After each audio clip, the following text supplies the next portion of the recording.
Imagine this. You wake up in a white room. No windows, no doors. Just a chair, a ticking clock, and a note in your hand that reads, "You are here." You don't know why, and you won't know when it ends.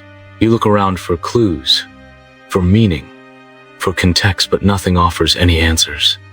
The clock ticks, indifferent to your confusion. Your heart pounds, not because of fear, but because of something more unsettling. There is no reason for any of this. Not yet. Maybe not ever. Now stretch that moment across an entire lifetime. You were born without asking to be. You live without knowing why. And you'll die without certainty of what it all meant. Each morning, you participate in the rituals of purpose work, relationships, ambition, but beneath it all, a quiet voice whispers, "This is all just distraction. Why are you here? What is this all for?" And what if, just what if, there isn't an answer? This isn't the angst of adolescence, or the luxury of philosophical speculation. It's the raw, skin-stripping terror of being conscious in a world that doesn't explain itself. You ache for clarity, for a divine instruction manual, for some cosmic sentence that starts with, "You exist because..." But silence is the only response you get.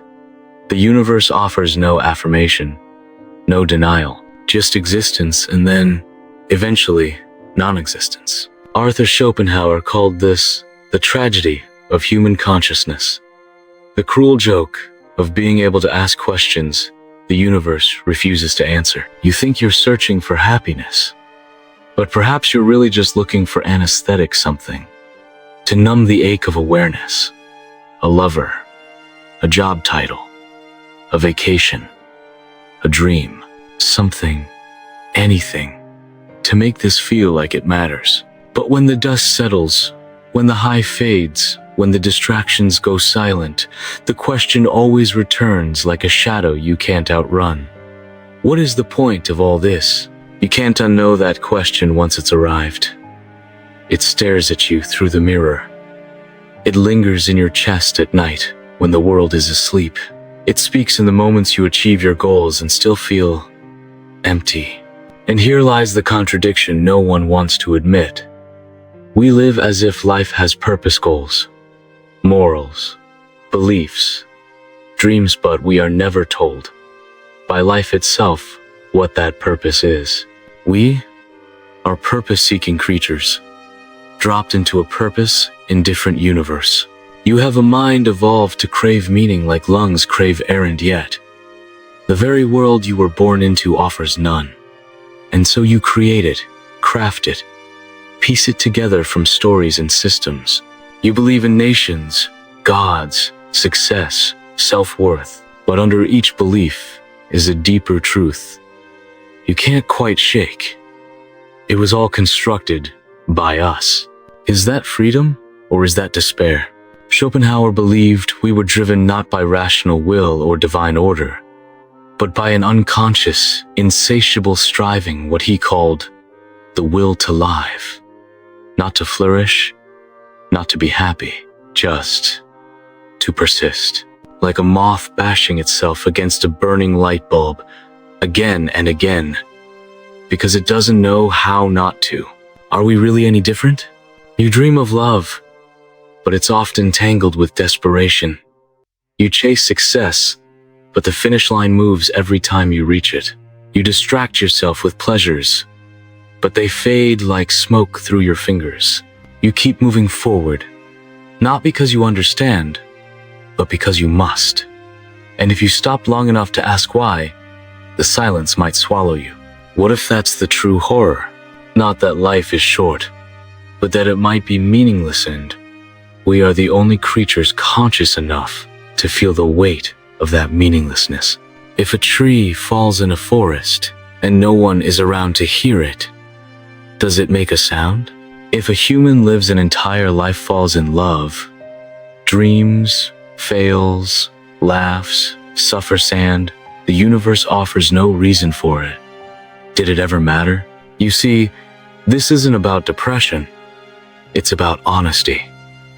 Radical, unfiltered, unflinching honesty. The kind most people spend their lives avoiding. We wear masks of certainty, distract ourselves with busyness, cling to ideologies like life vests on a sinking ship. Not because they are true, but because without them, we drown. But here's the real paradox. It is precisely when we confront the void, when we stop pretending to know why we're here, that something awakens. A flicker, a haunting, a possibility. Maybe it's not about finding an answer. Maybe it's about understanding the question more deeply than we ever dared. Because if life is a mystery, and then you die, what are you really doing with the time in between? And what happens when you stop searching for the answer and start examining the need for one? There is a reason you felt the way you have. There is a hidden force beneath your suffering, an invisible architecture of longing, pain, and illusion. But you haven't been able to name it. Not yet, but you will. Now let's peel back the surface and see what lies beneath. There is a whisper in your mind that has been speaking since the moment you first tasted awareness. You didn't choose it. You didn't summon it, but it is there. Always. Asking the question beneath all questions. What is the point of all this?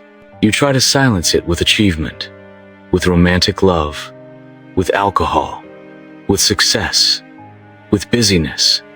But the whisper remains soft, constant, merciless. Why? Because you are haunted by a wound older than you. A wound inherited by every conscious being who has dared to look too deeply at existence. The hidden problem is this. You are a creature born into a world without inherent meaning, yet wired to crave it more than oxygen. Your brain, your emotions, your culture, they all conspire to keep you moving, striving, hoping, but none of them can tell you why. This contradiction is not incidental.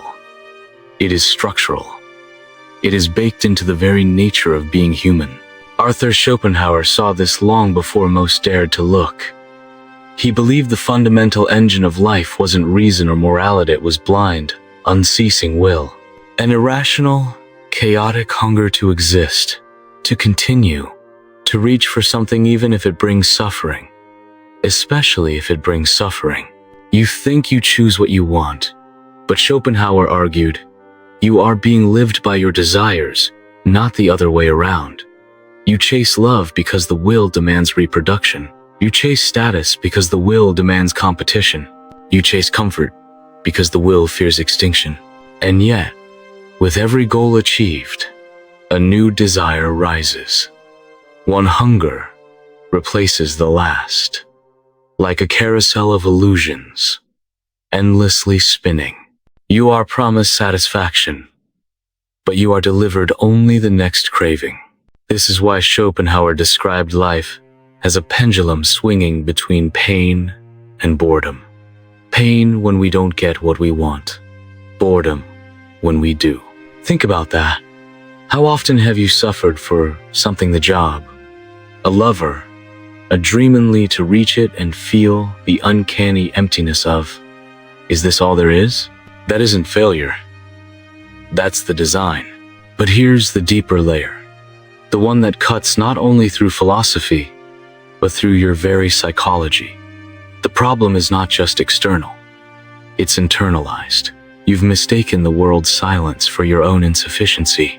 You think your suffering means you're broken. You think your confusion means you lack clarity. But the truth is crueler and far more freeing. You were never given a map. Carl Jung called this the journey into the shadow, the confrontation with everything you've repressed to survive in a society that fears depth.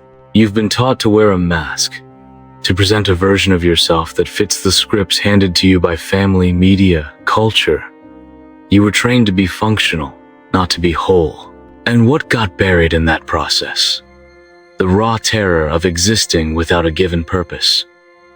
The grief of realizing that no external thing, no partner, no God, No philosophy can do the work for you. The world demanded that you play a role, Jung said. People will do anything, no matter how absurd, to avoid facing their own soul. And you've seen it. How often have you numbed yourself, distracted yourself, reinvented yourself, just to avoid the stillness where that question waits? Jean-Paul Sartre took this even further. He said that existence precedes essence.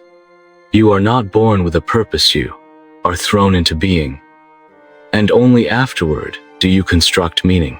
But that construction is yours alone. And the weight of that responsibility, the freedom to define your own essence, terrifies most into conformity. Because freedom, real freedom, is unbearable without the courage to face the abyss.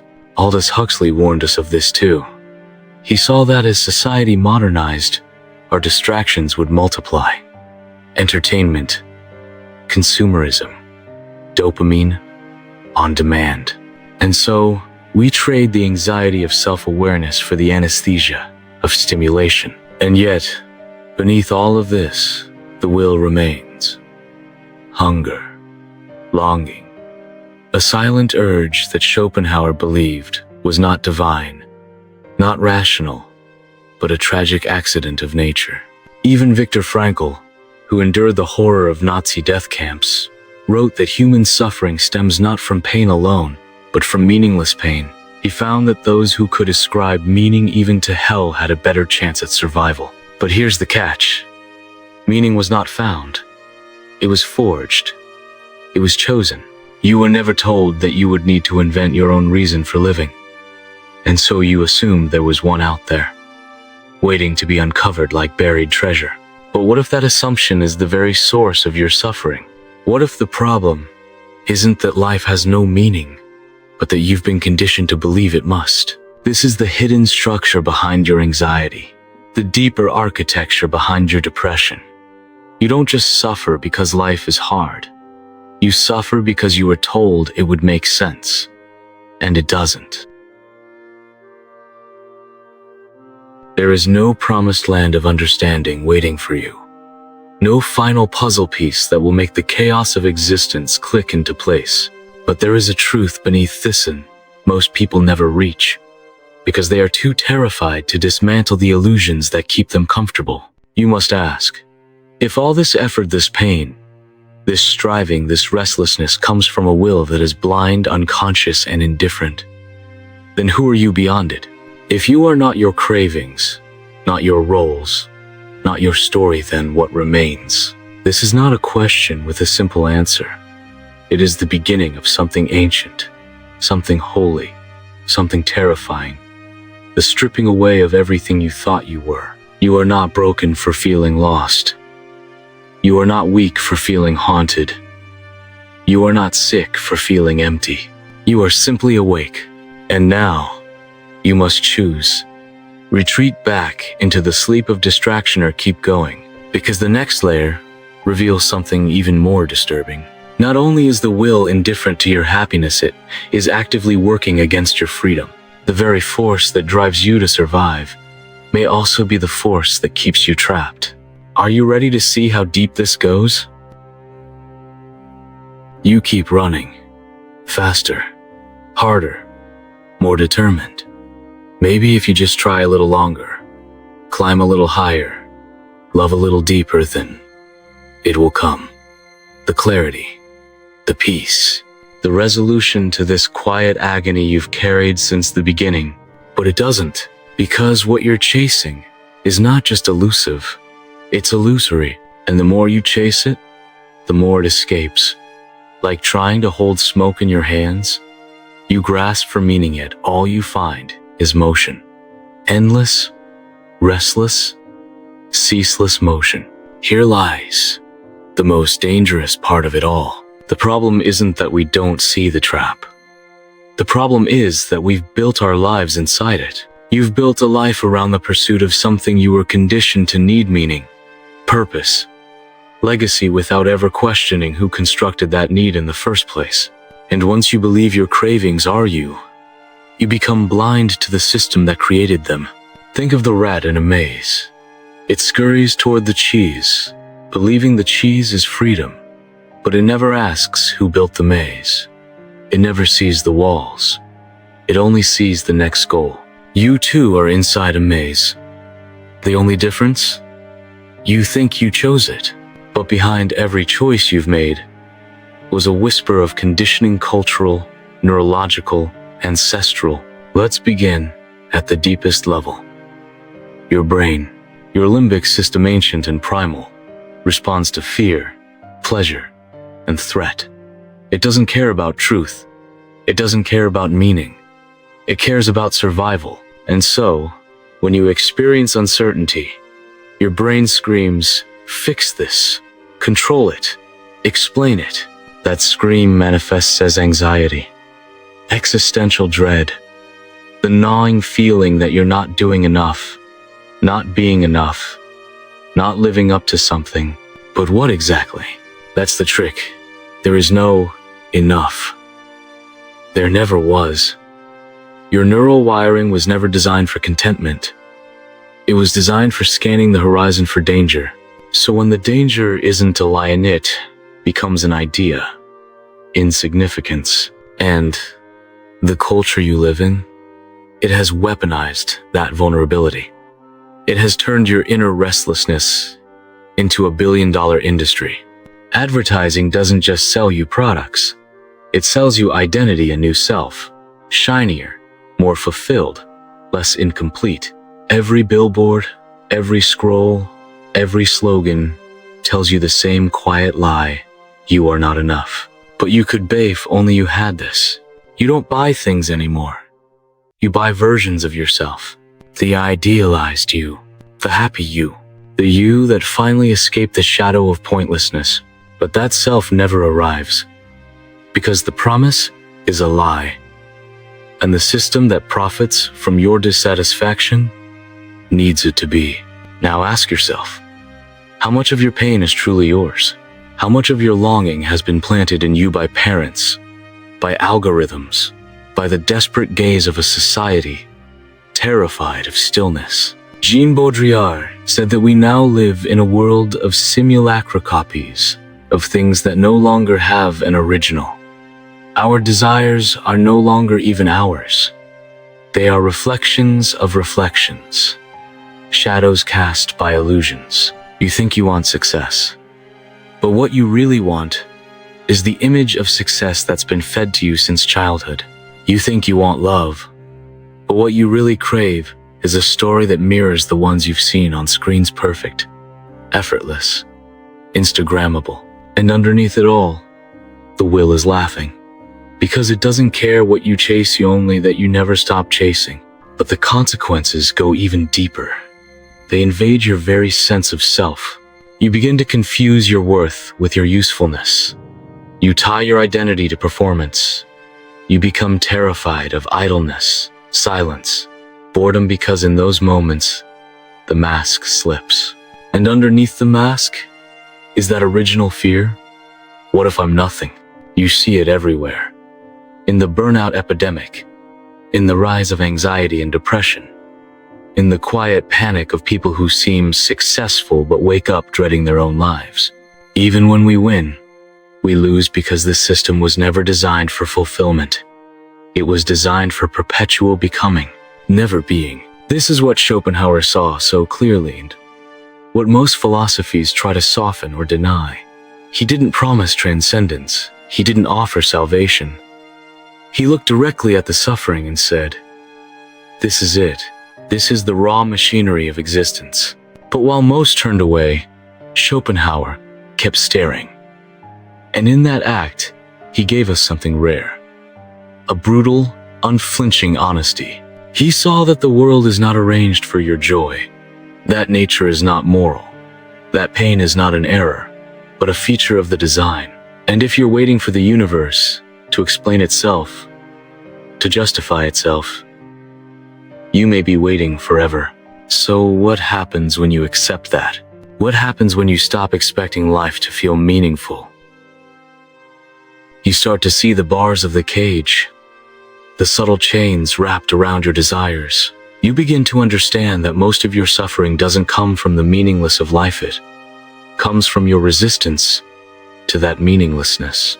You've been taught that despair is the end of the road. But what if it's a doorway?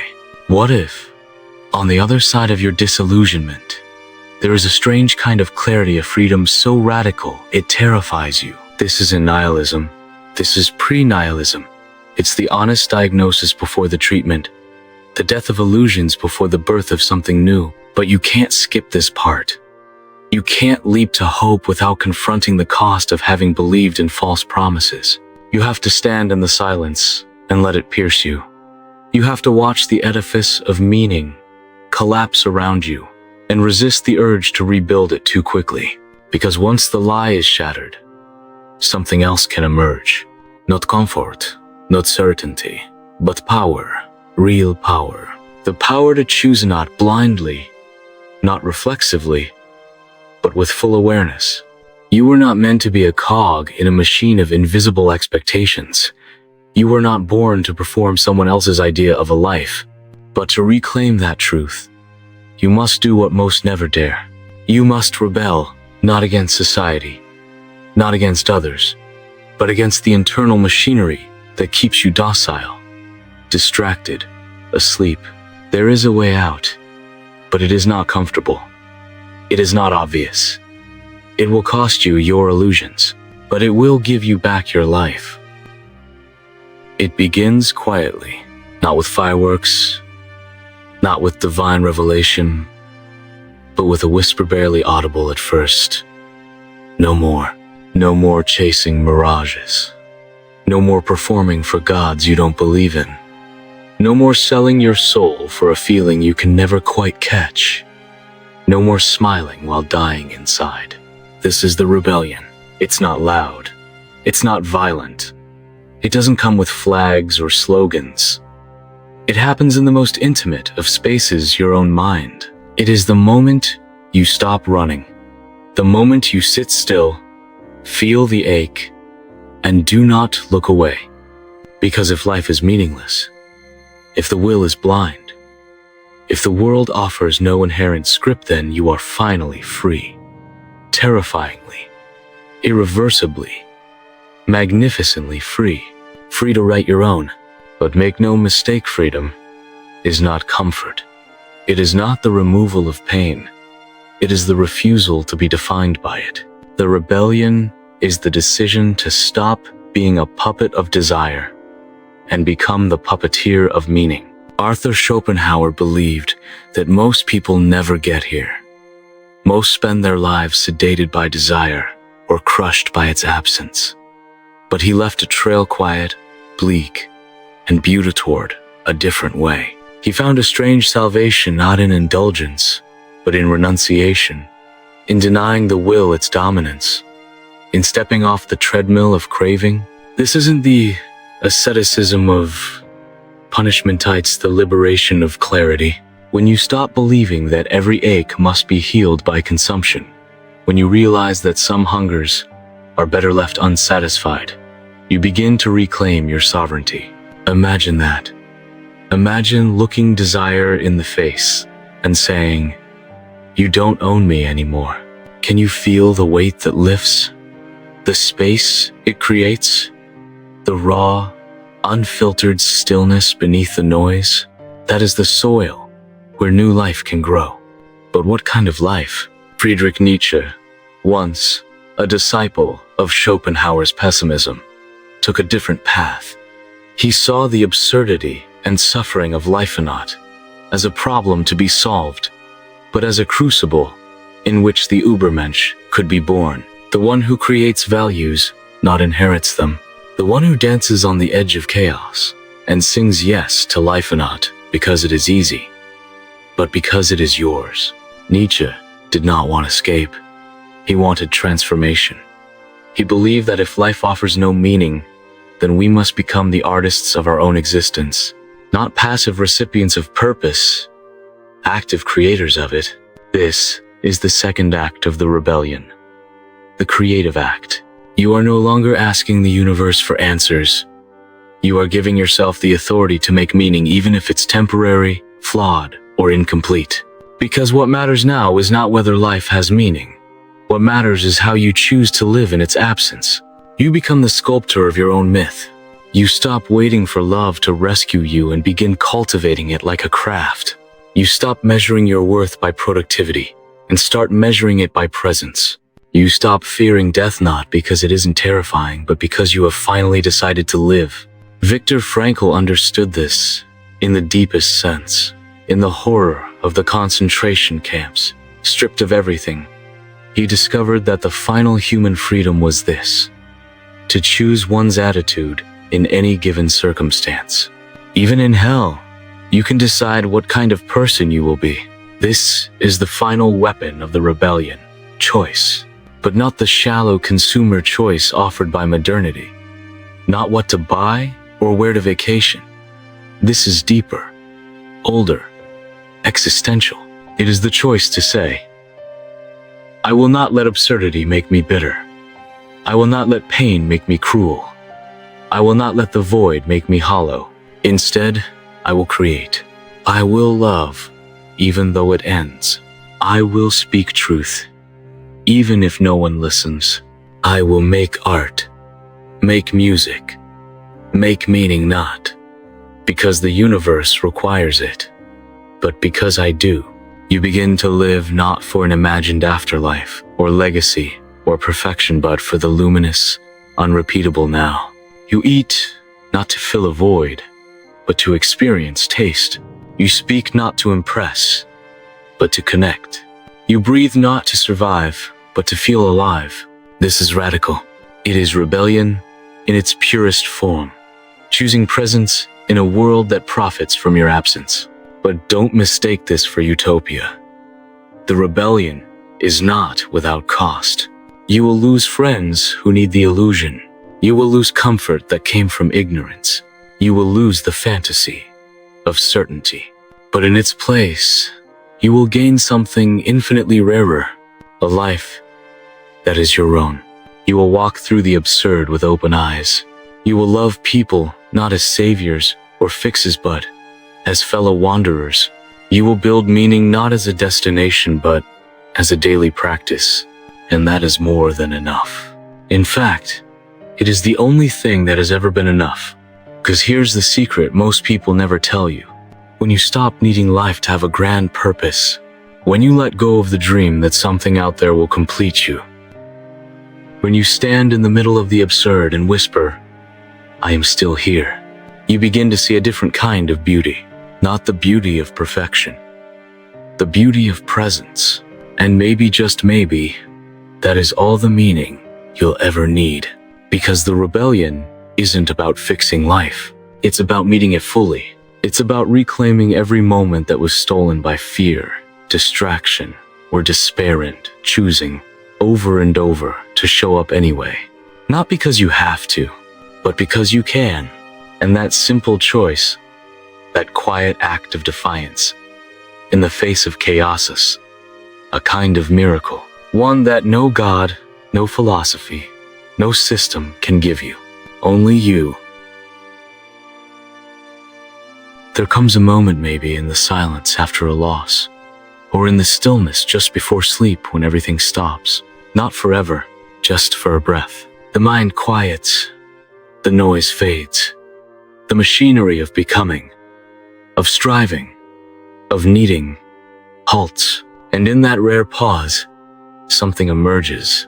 Not an answer, not a solution, but something stranger, something older, a presence, a deep, unshakable awareness that you are here, that this is it, and that it was never supposed to be more than this. That moment is not enlightenment. It is not peace. It is not joy. It is truth. And truth is not always beautiful. It is not always kind. Sometimes it is a blade, cold, sharp, surgical. But it cuts away the rot. And when you are brave enough to let it cut, when you allow it to burn through the illusions, you are left with the thing you've been running from all your life. The raw, terrifying freedom of existence. Not freedom from death, freedom within it.